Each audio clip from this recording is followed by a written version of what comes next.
দেখুন বন্ধুরা, আমাদের এই একটা কাজ হচ্ছে, এই ছোটোখাটো কাজ। এই মারা হচ্ছে, আজকের এসছে মারতে।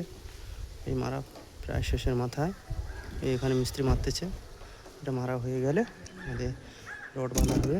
বন্ধুরা দেখুন, এই একটা ছোটো কাজ আর কি। মানে এই ঘরটা সবে অনেকদিন আগে কাজ হয়েছিল, আর এখন এইটা সামনেটা হয়ে গেলে এই পুরো ঘরটা তখন আবার হবে একসঙ্গে, মানে একসঙ্গে মানে ছাদ মারা হবে। এখন এটা মারা চলছে। এই সামনে সিটআউটটা, এটা এই ছোটো মতো এই সানসেট দিয়ে একটা বিম দিয়ে এটা কাজটা হচ্ছে। এই কাজ হচ্ছে, এই মিস্ত্রি কাজ করতেছে। দেখুন বন্ধুরা কেমন কাজ হচ্ছে, দেখে কমেন্ট করো, শেয়ার করো বন্ধুরা। এই একটা বাড়ি হয়েছে, এইটা অন্য লোকেরা করেছে, এটা আমরা করিনি। এই একটা ঘর আমরা আগে করেছি, এই একটা হচ্ছে, আর এইটা হবে। ওই নিচে দুজন দেখো ওখানে কাজ করছে।